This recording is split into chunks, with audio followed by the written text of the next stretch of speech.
It probably is my first time to give a full speech about nuclear energy, whether the peaceful program or non-peaceful program, and the political pressure on international organizations, and how it comes in the crisis there. I concentrate, as Mr. Hassan mentioned, really about the specific area, and maybe I will talk more about state in West Asia and North Africa. Actually, this state comprise most of Middle East countries, including Iran, and of course, and addition also Turkey. But as you know, really, that this state, not all of them having nuclear. So I will concentrate on the nuclear state having nuclear program, and particularly I will concentrate on the nuclear crisis happened in a particular state, like what happened in Iraq in the past, in Syria, in Israel, and in Egypt, and in Libya. And I end by the today's crisis, which make the whole world is looking for it hour by hour, which is a crisis, especially the nuclear crisis in Iran. So I will now here talk, as I mentioned, about this crisis happened, but I will talk also about nuclear energy itself. So if I concentrate on nuclear energy, was actually known to the people from Hiroshima, Nagasaki. Unfortunately, with nuclear explosions and nuclear catastrophic in these two towns. So it was always related at the beginning to military application, military uses. Fortunately, scientists discover, no, it has a lot of other uses, particularly the production of electricity, radioisotopes, and others. I will not go into details of that, but there was also a question about whether the nuclear energy is clean energy. Yes, I answer, nuclear energy is considered as one of the clean energy, and because it does not produce any CO2 or harmful gases. And therefore, yes, most of the world consider it, and it is now producing 25% of the clean energy in the whole world. So it's not only solar energy or wind energy or what, it is also the nuclear. Is it safe? Now we can see it is safe, although there were three accidents happened actually in the whole its life, but in reality, now the nuclear power plant in particularly are highly advanced and became much more safe. Economically, yes, sure, nuclear energy is much economical related to the running cost and the fuel. Particularly the fuel is much cheaper. It's maybe 5% of the petrol and gas economy. Also, there are a lot of applications other than the electricity, as I said, radioscope in the hospitals, and we can see treating cancers, for example, but agriculture, industry, and so on. So, but there is a challenge, and that's the problem, and the worry of the people. Peaceful application might be converted to weapon or military application. And that is the make also awareness about the use of nuclear energy, because can a peaceful nuclear program is misused to produce nuclear weapons? We shall try to answer this sensitive technical question. However, the most problem, and that will be my main talk here, is what are the political manipulation and mismanagement of nuclear crisis. Unfortunately, we crossed several crises, particularly in developing country, or let's say anti-Western country in particular. These are the crises known. We almost never heard about crisis, nuclear crisis happened in Europe or in America or others. So why it is concentrated, the declared countries are always the one who accused by the international regulation are mostly anti-American actually states. We shall discuss that quickly, and then we shall concentrate on the 11 WANA state, as I mentioned, having a nuclear program. Maybe I show also the map. This is a nuclear program of the whole world, where there are about 440 power plants in 32 countries. Especially the top one now is United States, and currently China became a very big country in nuclear program, and they have now 58 power reactors. France became the third, although France was very much advanced, but it is after China, and then Russia, and so on. But there are also 230 research reactors in operation in 54 countries. There are many countries having a reactor. Of course, I don't talk about the past when there are many reactors now shut down or decommissioned. But I look to the map of WANA region in 2030, and you can see the one in red, that's my expectation. They will have power reactor and also research reactor together. These are the red, but the others, you can see the other are just the dotted are number of research reactors. So we have in Morocco 1 research reactor, Algeria 2 research reactors, Libya had 2 research reactors, somehow some were not really in operation. Egypt had 2 research reactors in addition to 4 power reactor under construction in El Daba site. Then Israel has no power reactor, but has 2 research reactors, so-called research reactor. One of them is Daibuna. We should talk about that.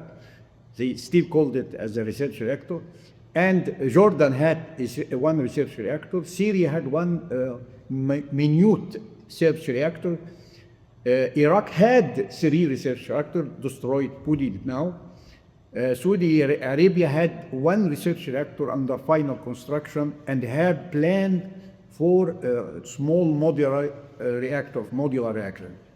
I believe they will get by 2030 maybe 1 reactor at least under construction. Then there is Emirate 4 power reactor, and Iran 1 power reactor with 3 research reactors. Okay, so that's how it will look. And now I will go to the non-proliferation treaty. It's a very important one. This treaty was initiated in 1968 and became in force in 1970. And it is extended. It was at the beginning for 25 years only. And when it comes a time in 1995,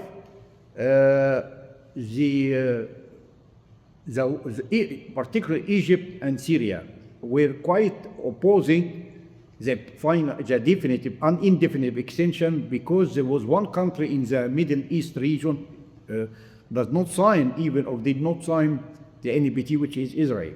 But I don't know if fortunately or unfortunately, for me it's unfortunately that they accepted, and these countries accepted to extend for indefinite period for life, without Israel being member of this very important treaty. But there was a condition in the treaty to say that the Middle East, particularly in it will be nuclear-free zone area, and put this as a condition to be achieved, and that caused all other Arab countries and other countries in the region to accept the indefinite extension of that. We shall come to this point to see what is the main objective actually of this. Since nuclear energy started to be implemented for peaceful application in that period, in 1968 to 1970, in many countries, there was always a fear that the peaceful application can be converted to non-peaceful application. In principle, yes, it can be. Can a nuclear reactor for research or for power reactor can be misused to produce a nuclear weapon? The answer is yes. Technically, yes. Why? Because the reactor always produces plutonium. And we know well that the plutonium is one of the two material types for a nuclear weapon. So it can be misused. Can enrichment, at that time there was not much enrichment except in the big powers, but can the enrichment also, which normally produce low enriched uranium, can be also misused to produce highly enriched uranium that fit for nuclear weapon? The answer is yes. In principle, yes. So how we can avoid or confirm that these peaceful applications are used only for peaceful application, nuclear energy only for peaceful application? The only tool was, okay, then let's have this non-proliferation treaty to prevent that, and that was the main goal, to prevent the spread of nuclear weapons and guarantee peaceful nuclear application. Okay, that is the task which was delegated to the IAEA, the International Atomic Energy Agency, which existed, as we can see, from 1957. But with that condition, all the countries are committed to this treaty. They will get the advantage. What is the advantage? Is to get a technical cooperation and support from all states, whether a weapon state or non-weapon state. As long as it will be peaceful, then it has the right to work on anything. And that was always, now we talk a lot about Iran, and that was true when Iran said our NPT does not prevent us to produce enriched uranium, as long as it is used for for peaceful application. And that is the problem, how we prove that? Only through the safeguard and IAEA. Now, the problem was the critical deficiencies. What are the critical deficiencies? The double standard. The non-proliferation treaty, which surprising maybe to some audience, it includes also the 5 nuclear weapon states, the big 5 nuclear states. They signed also this. But why? Because this treaty distinguished between the weapon state which produced or did a nuclear test before January 1st of January 1967. If the country did that, then it will be considered nuclear weapon state, and then it will have different commitment to the NPT. So the NPT distinguished between two categories. A huge category, which is 186 countries, signed the NPT as non-NPT state, and only 5 countries signed it also, but as a weapon state. And it's in article, the obligation toward this treaty are different. For example, that the NPT still allow these 5 nuclear weapon states to keep their weapons, with the understanding it will be get rid of it, but when never mentioned till today. So these 5 countries, which are the NATO countries, still having nuclear weapons till today. They reduce it, that's correct, But that's also another misunderstanding from some people. They think the reduction from something like 70,000 weapon in mid of 80s is now, because we talk about 13, 14,000 only. That's a big achievement because of certain agreement. But that's not quite true, because these 13, 14 probably are more powerful than the 70,000 before. 70,000 were mostly fission weapons. Now we talk about hydrogen weapon and more advanced hydrogen weapons. So it is much more powerful actually than Hiroshima and Nagasaki. We can talk about 1,000 times powerful, even more than that. So the nuclear threat from this nuclear weapon are still existing till now. But here, as I said, the double standard happened particularly for these 5 nuclear weapon states. But in addition, there was no condition in the NPT that all states must sign and ratify the treaty, and that caused that 3 states in the world, as I said, practically most of the world actually signed. Israel, India, and Pakistan refused to sign till today. Okay, most of the people say India, Pakistan, they have kind of mutual deterrence between them. But in the Middle East, there is only one state does not sign and even threat to use a nuclear weapon. So that's one of the big deficiency in the NPT, which caused us a lot of trouble till today, and maybe I will explain it later. So that how it is, the status of the NPT, that is here if we look to the whole world, actually, that's only a very limited number. The red countries are the only 4 countries, actually, North Korea, India, Pakistan, and Israel. Okay. Then we said the creation of IAEA came in 1957. It was actually created for nuclear cooperation and to propagate for the peaceful application of nuclear energy.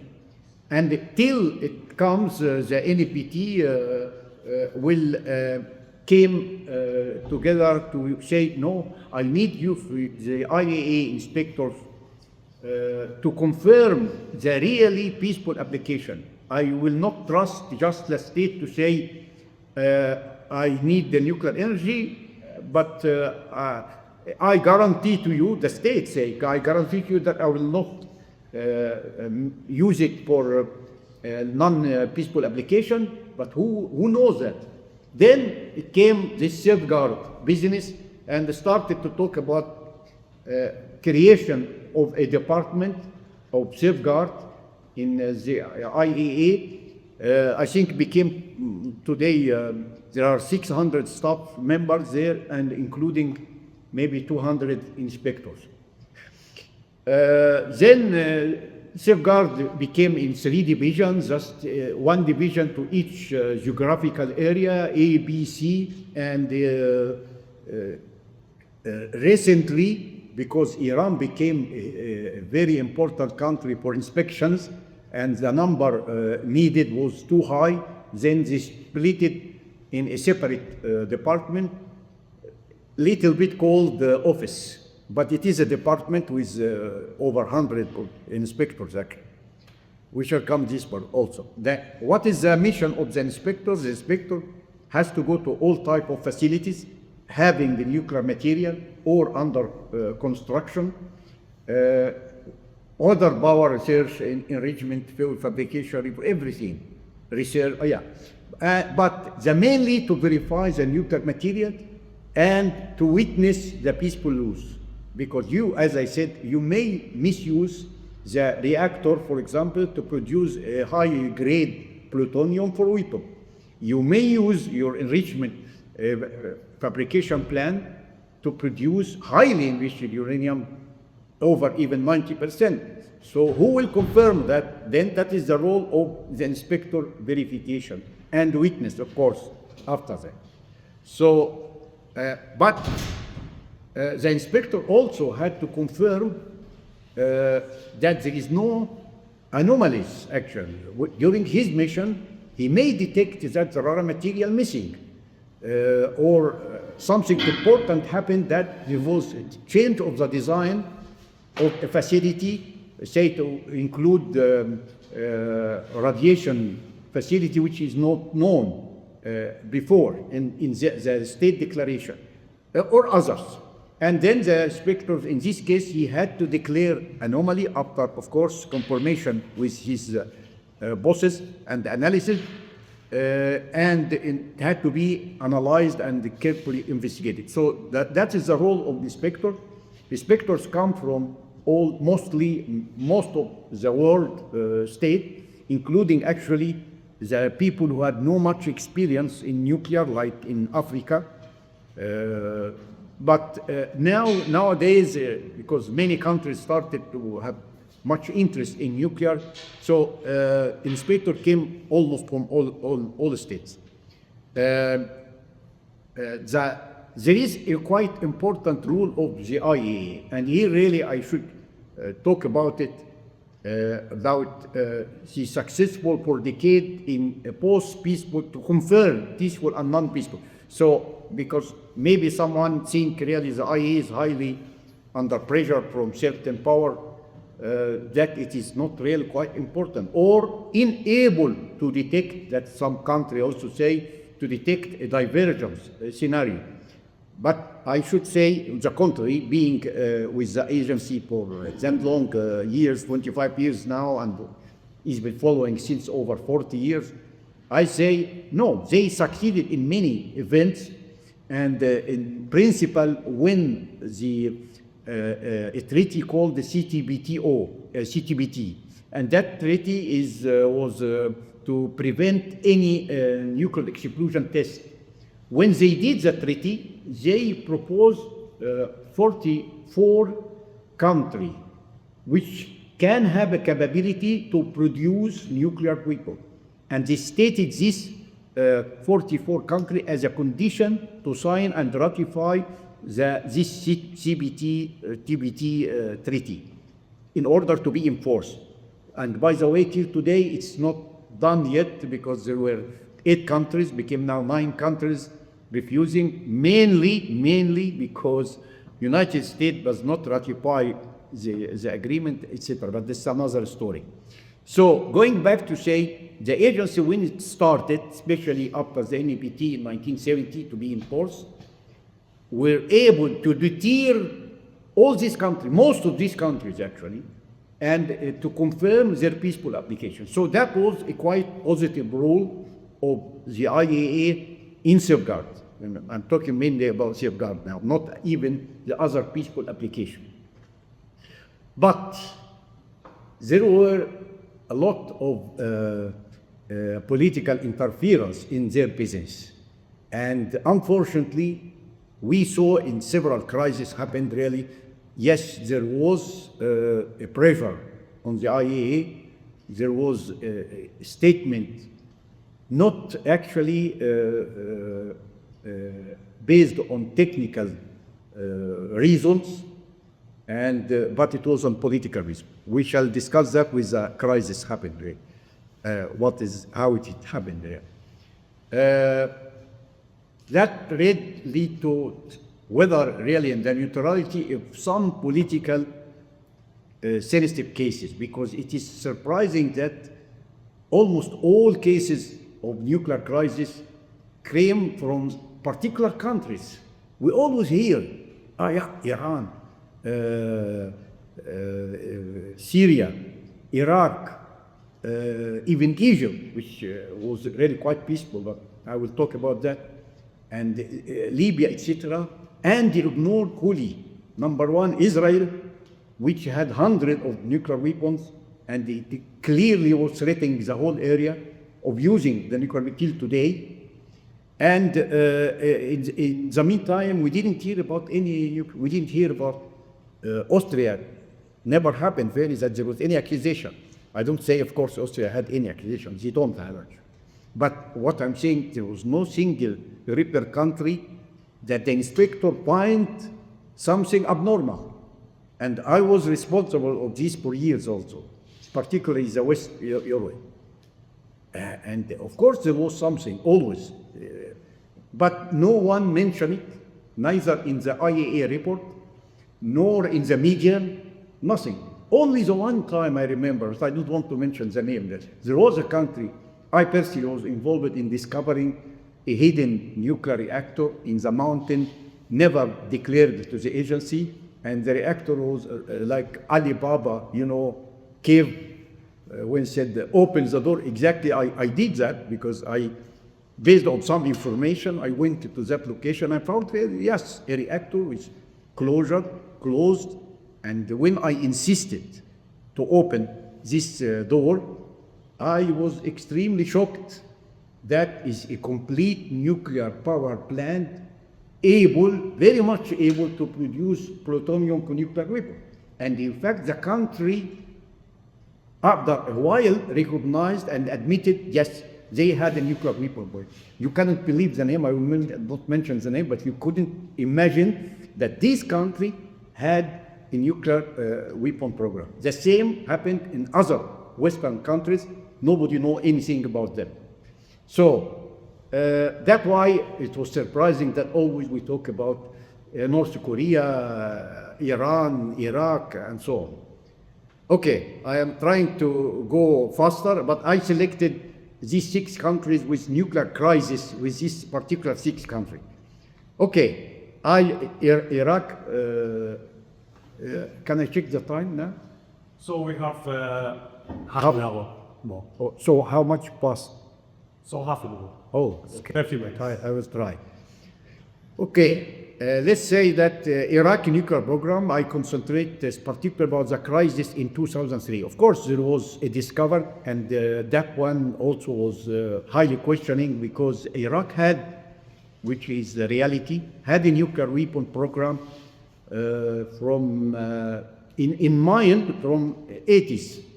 And it was discovered in 91, actually. 1991, we discovered a quite big nuclear weapon program by Iraq, and they admitted, and it was clear and checked by the IAEA for years, but till 1998, when we came to the conclusion, now we are understanding Iraqi nuclear program, everything is destroyed, and it is now the time to move to the ongoing monitoring and remove the sanctions, because quite severe sanctions against the Iraqi. Then suddenly, after till 2002, first the report, which I was one of the people who wrote it, actually, or drafted, when it was sent to the United Nations Security Council, something very strange happened, that it was shelved.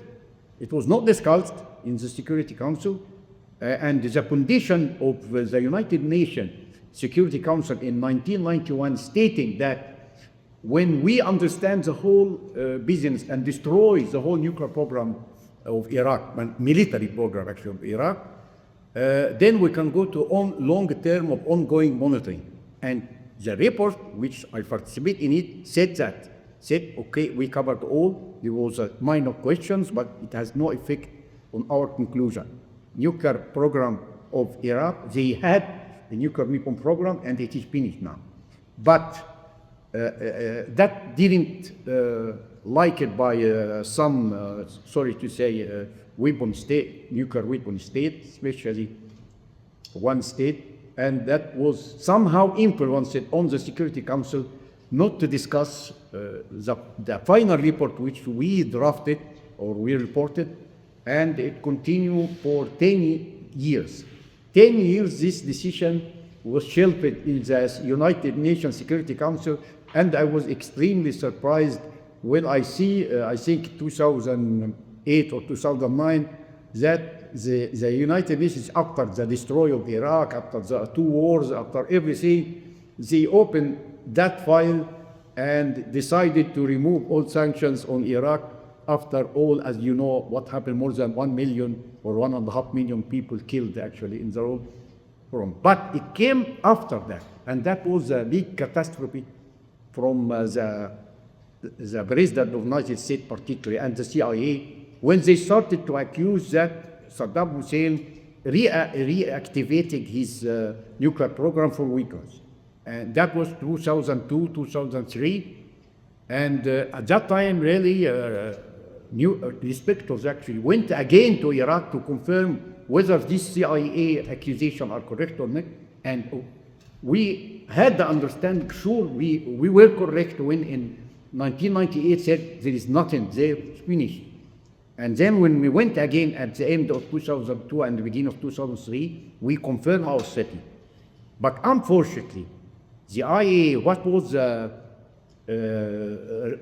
declaration of the IAEA and its Director General, it was that we did not, we did, when he referred that did not support claims, which means the CIA claimed or intelligence claims that Saddam Hussein reactivated his nuclear program. But at that moment, we as inspector told this Director General, all accusations are false, and we were sure false, and we provide to him, including myself personally, all the details of why we consider the CIA all false. We know it very well, but they did well propagation and in the media, and media follow very good political orientation. And in the meantime, we as inspectors trying really to stop this argument, but it was not well reflected by the DG to the Security Council, and he asked to give him additional time, say 3 months or more, in order to deny it. So he said, because he always, if you are even asked the AI or chat, he will tell you Blix and Baradai. At that time, they were responsible of the IAEA and MOVIC. They said, no, there is no nuclear weapon program in Iraq, and we didn't find anything. And deny completely the accusation of United States, but that was not true. They did say that we did not support the intelligence claims or the US claims, but we cannot confirm it is false. So you mean you eliminate what you said before, and you know very well that that war will come in days. So when you say that I cannot confirm, please give me another period, this means that it can be yes. In the meantime, knowing what we did as inspector, and in fact, including European inspector, were quite honest, really said that all these accusations are false. He should come to say it is definitely false and there is no reactivation of nuclear program of Iraq and it's finished. But it was not done this way. And the Iraq war happened, and later on, as we know all, that the United States at last admitted after the war, after killing 1 million people, another 1 million people, that it was wrong intelligence information. So the question is, what is the role of this intelligence information? Why these UN organizations consider always the intelligence information coming from the West as correct, and they go into investigation? You never come that another non-Western state to come to you with accusation, you take it, you never ask or say about that. Just as you know, yesterday and before yesterday, we were talking about Iran and how many people Iran killed, etc. There is only one report accusing about thousands of Iranians killed by the government. Had come from where? From Israel. And again, still killing the people. It's from one source. And there are some few other sources saying doesn't happen. Actually, there are people in the media there also. So why the international organization take the accusation always from one side? And we shall see how many that happened. So it happened in Iraq, it happened in Syria, it happened in Egypt. And of course, it happened in Iran. Okay, so I will go more and talk about Israel now and the double standard. Israel has a very strong program from beginning of the 50s. It was highly supported by the scientists, particularly Jewish scientists in other countries. And they, of course, helped Israel in their nuclear program. That's fine, there's no question, every country has a right for that. But what was not correct, actually, was 1956 Suez War. Israel agreed to France and Britain, but France particularly, that they will participate in this war against Egypt with a condition, very important condition, that Shimon Peres was the mediator of that, that Israel will get a nuclear reactor called the research reactor in Dimona, built by the French. And that's what happened, actually. And that reactor till today is still operating, but maybe not stronger power yet. But it was highly developed to produce, at the beginning, one weapon per year, but then became now, after that, maybe 4 or 5 nuclear weapons. Some people think it is hundreds of nuclear weapons produced by Israel. But Israel does not depend only on plutonium. Later on, but not at the beginning, they developed enrichment program, which is laser enrichment, and it is believed that there are much additional nuclear weapons by that highly enriched uranium. Okay, and then comes the NPT. Israel is the only country in the Middle East does not sign this NPT. All countries signed it and follow, but they don't, and the whole world does not consider this is a violation. When Iraq did violate it, it was destroyed, actually. Iran was attacked just a few months ago because claims from the West that it is violating its agreement, and so on. But Israel, nobody.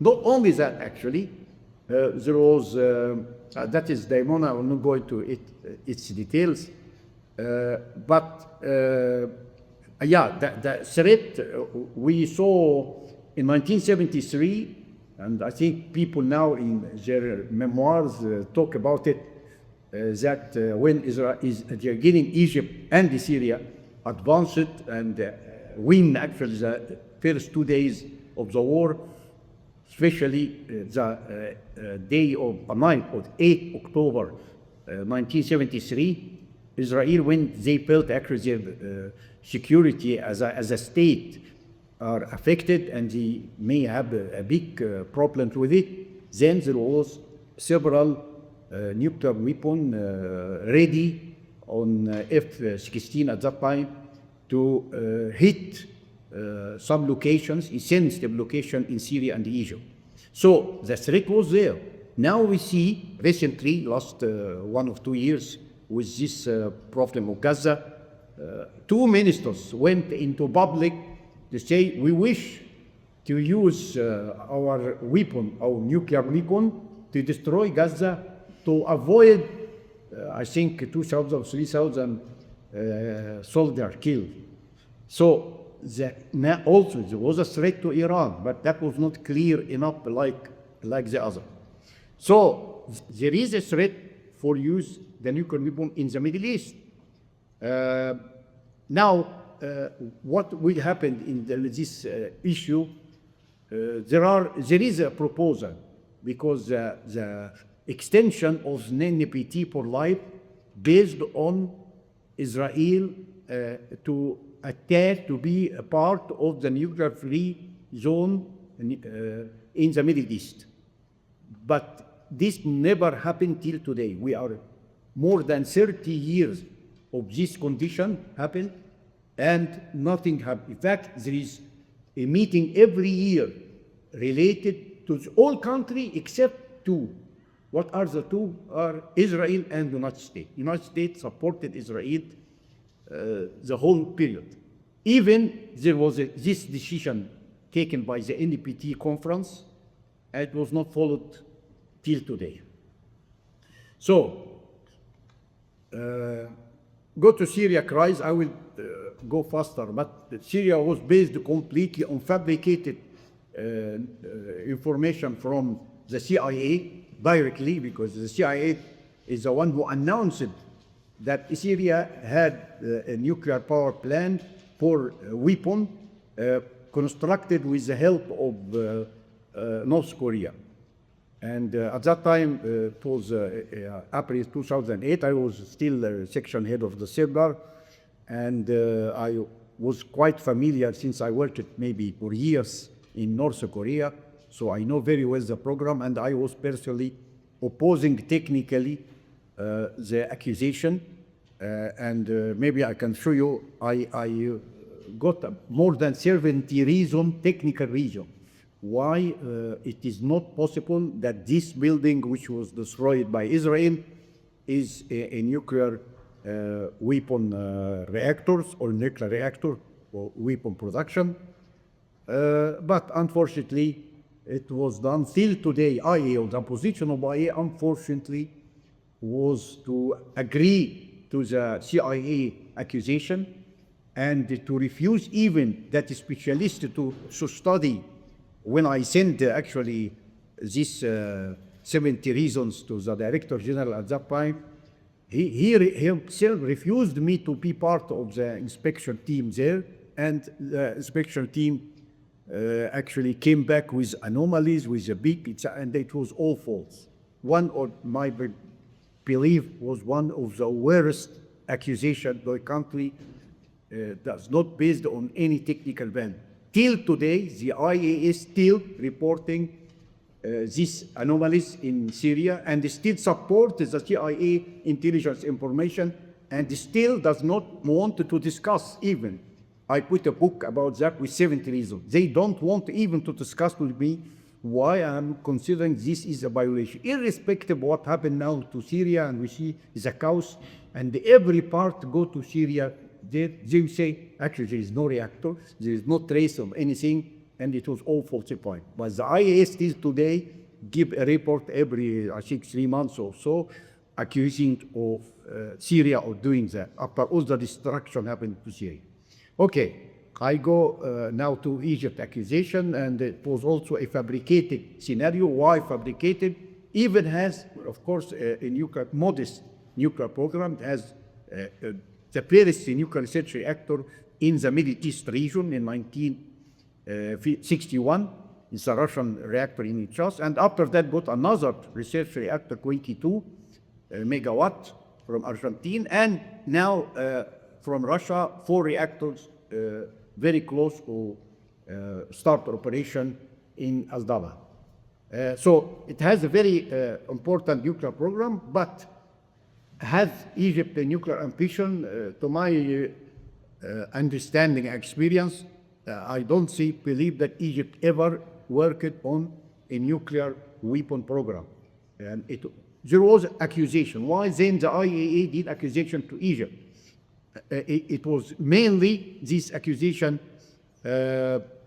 based on Egypt's refusal of the additional protocol. Egypt was always refused that Israel is outside the NPT.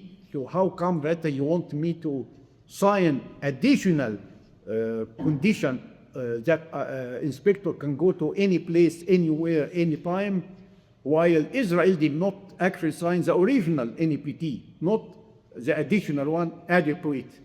So it was, in my view, that it was fabricated. All accusations were really either false or exaggerated by certain people known, actually, unfortunately, people known to that.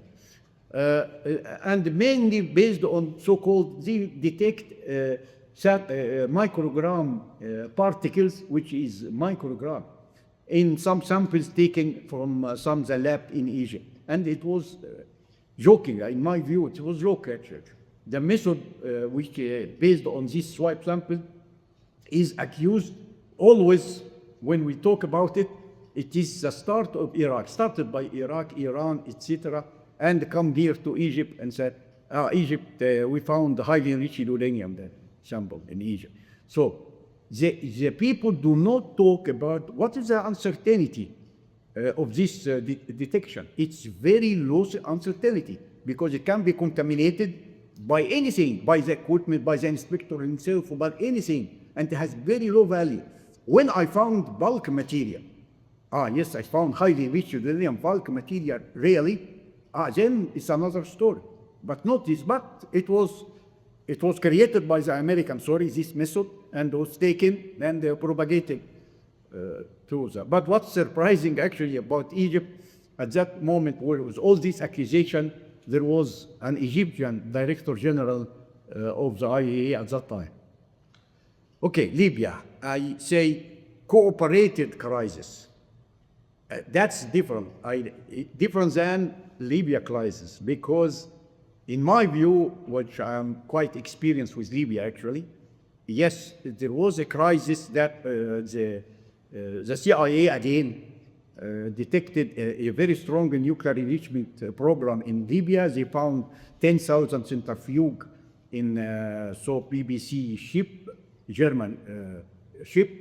And then Gaddafi admitted, yes, he had a nuclear weapon program by end of 2003. And he apologized to the world and said, I will stop it. And sorry, now everything will be peaceful and so on. Whether this story is correct or not, my belief, it is not correct. It is a trap to catch a network, a very important nuclear network, which sell important items to certain countries for nuclear, which maybe help, not actually nuclear weapon for enrichment program, but of course can produce nuclear weapon. So what are these countries at that time? It's the network of Abdul Qadir Khan or AQ Khan. He is a Pakistani scientist who actually the father of nuclear weapons, the enrichment program and nuclear weapons in Pakistan, and he helped strongly, of course, Pakistan, then Iran and North Korea. So we as the agency actually we were not able to understand who helped all this. It came from where? When suddenly Iran, as we shall see, suddenly in 2003 started to declare a very strong enrichment program. From where that suddenly appeared. So it was through this. But at that time, in 2003, we didn't know who is behind this equipment or who sells this equipment. And then we were followed the AQ Khan. The United States didn't know the details of this network and who are people. And you come to believe really that the people came mainly from the West. It is, yes, headed by AQ Khan, but its main participant and the factories are from the West, from Europe and others. But I will not say the state. So how I can get this network? It was this brick for Libya. And actually, yes, we got the network and we investigate the inquiries with all the network, and we know now all. Some of them are executed actually, in one of them in Austria actually, and some in Switzerland, some German and others, other states. So for me, it was cooperated crisis for Libya, and this one was successful, but it was misuse of this IAEA to investigate and confirm that yes, Libya had already a nuclear weapon program based on this enrichment, which in my analysis was not true. Okay, I come to Iran, and that is the topic of today. Everyone talk about Iran and the crisis. Of course, Iran somehow had a nuclear program during a short time, but it was mainly concentrated on nuclear power reactor. When the system changed, then Khamenei highly reduced or stopped actually the nuclear program at a certain period, but it came back much stronger than before. And it was not known actually to the IAEA or other till 2003, when intelligence and maybe satellite images, etc., started to see, no, there is something happening related to nuclear. Plus, this EQ and then Iran declared, actually, started to declare its program. And the question whether there was a violation not to inform the agency in advance or not, okay, that's a legal question. But at the end, they admit 2003 that yes, they have a nuclear program. They started now. They didn't start it before. Now come to inspection, and then there was IAEA highly involvement in inspection at that time. Then it started to be created some small problems, actually, not real problems, especially mainly about this SWAT sample. We found SWAT sample here having man-made uranium, or we found enrichment. In fact, at that time, they checked the enriched 36% uranium. And it was accusation at the beginning Iran did produce 36, but at the end, we knew this 36 came from another big country, actually. It was not. In fact, all accusation at the beginning, when we started this, till actually beginning of 2008, when we declared all the problems are detected and solved. It was always some misunderstanding and quite now clearer to us. Okay, what happened after we shall discuss, but Iran had a very big nuclear program as a country somehow is developing still nuclear. It's not a big country, a big nuclear country like the five powers, but it was one of the major developing the nuclear program. We talk about maybe over 3,000 centrifuge for enrichment. We talk a little about several reactor power in Bushehr, 3 now. We have research reactor, they have several research reactor, and so on. So definitely, Iran nuclear program was very big. Whether it was really meant for nuclear peaceful application or non-peaceful area, we can discuss that later. But after that, there was a lot of, in order to pass quickly, it was a lot of activities, water agreement, but the last one, which was they call it 5+1 or July 2015 JCPOA agreement. It was Iran accepted several limitations to their nuclear special enrichment program, and basically accept really that this to have a very strong interference in the inspection. The IAEA inspectors had been delegated to perform all this JCPOA activity, which was a huge activity. There were several officials, maybe up to 10 persons, maybe more sometimes, almost permanently staying in ship in Iran.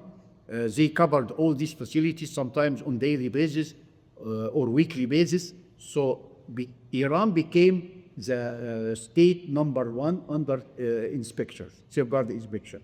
In fact, half maybe of some people say half of our safeguard efforts of the IAEA was done for Iran. So it was extremely heavily inspected state. But it came the President Trump in 2018, and after 2-3 months of his election, come to withdraw from this agreement, and reactivated the sanctions and so on. That started to make Iran also stop some of the activities of this after 1 year. Then Iran expanded, caused a lot of trouble. I'm not going into details, but since over maybe 1.5 years or so, or maybe more, started to produce a highly enriched uranium of 60%. And that was something quite new. It was not clarified to us why you produce 60%, what the need to have such a highly enriched uranium, which we know it is definitely not far from the 90% which highly enriched uranium used for nuclear weapons.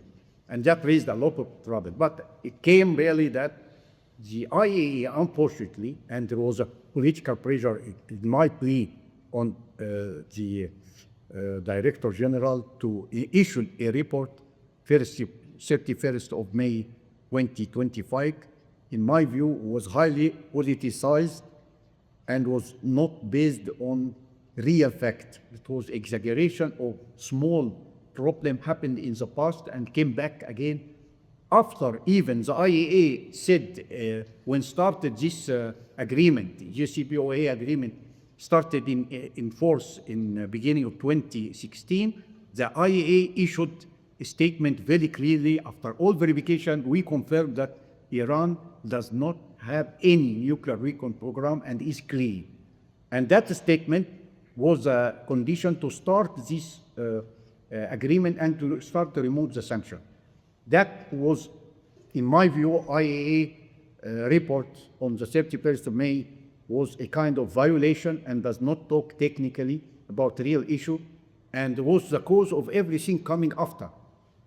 Because when the Board of Governors discussed this report of the IAEA and the Director General of it took a decision that Iran is not in compliance with the safeguard agreement and with the NPT, and it should be threatened to go back again to the Security Council or councils or sanctions. And after that, that was 12 June last year. Hours, only hours, from that decision, Israel started to attack nuclear facilities on a very wide scope and destroy several facilities. That's how it looks, the nuclear facilities in Iran, and also how many sites are bombarded. There are many sites really, but 6 of them are of important value, particularly the 3 we always hear about them in the media, in Natanz and Fordow and in Isfahan. And of course, there are also Arak reactor and other factories for enrichment. So all these nuclear facilities attacked does not get till today any condemnation from any organization, any UN organization, including the IAEA itself, as it's normal that a country to attack and actually destroy nuclear facilities with such a scale. Now, I have foreseen question. I will not answer. I will not answer any question unless someone asked me. But I just referred to this, that whether really IAEA inspector discover real evidence of nuclear weapon program. Was Iran not cooperating with IAEA, as someone mentioned it, prevented some inspectors to perform their activities and stopped some inspectors before the war? Did Iran accuse some inspectors of leaking confidential information? All this question, by the way, came in the media, and probably I can help to give you better answer or understanding. Now, why Iran would use the 500 kilogram highly enriched uranium 60%? Why? There is any technical use of this material? So why Iran produce this? Okay. Why Iran also insisted to build this 40 megawatt Arak heavy water reactor, which is quite similar to Daimona and Syros in India. Both reactors produce the nuclear weapon for these 2 countries. So why Iran insists to build this type of reactor? That's also question mark. Iran enrichment facility program, we know that the President of the United States and Israel always announced after this bombardment and attack that they destroy the enrichment program of Iran for years. Is that true, really? Okay. Now, where are these 500 kilograms? It's a very sensitive material, frankly speaking, and I think it is one of the main targets of the attack was this, because this is the one which can produce nuclear weapons. In fact, it can produce more than 10 nuclear bombs. And where it is, could they hide it? Could act, or it is destroyed already in these facilities? I can help in answer this. Then now, can Iran now, actually, with all these conditions happened and these attacks, can now produce nuclear weapons? And how many and when they can produce? How long it can take to produce that? Does Iran has a delivery system? If it is produced weapon, how it will deliver to others? What was gender? We heard about the Cairo Agreement, which was a very good agreement. Actually, I'm very happy to hear about it between Iran and the IAEA for the inspection. How to make the inspection and yeah, I think I was helping both sides really to get this agreement. But what happened after? Actually, this agreement cancelled by the Iranian after the sanctions returned back, and the Troika European insisted to accuse Iran and to ask not to ask, automatically United Nations Security Council to return the sanctions back on Iran. But did IAEA did any inspection after the war? Because we understand at the beginning no inspections happened actually. Till when? Or it's back, and of course also after this snap back and return of any sanctions against Iran, reimpose this sanction. Have any inspection happened after? Why the media doesn't talk about any inspection happened now? Okay, I can answer this. Can Iran permit inspector to verify the 500 kilogram? That's a big problem. If Iran declared that yes, they have the 500 kilogram, can it be safe? Because everyone knows the 500 kilogram is the main target of Israel and the United States attack. It was the main one. That's the reason really for this war was this 500 kilogram. Now, can Iran declare, yes, this exists, and come to inspect it? Or what will happen? How they can make it safe? Because they know very well, the moment they will declare this material there, an inspector comes, it will be hit. But there is another way, and if there is a question, I can answer. Will Israel, with the United States, will attack Iran again? That is now, this week, today, even today, it was highly up and down. In fact, it started like a probability like this.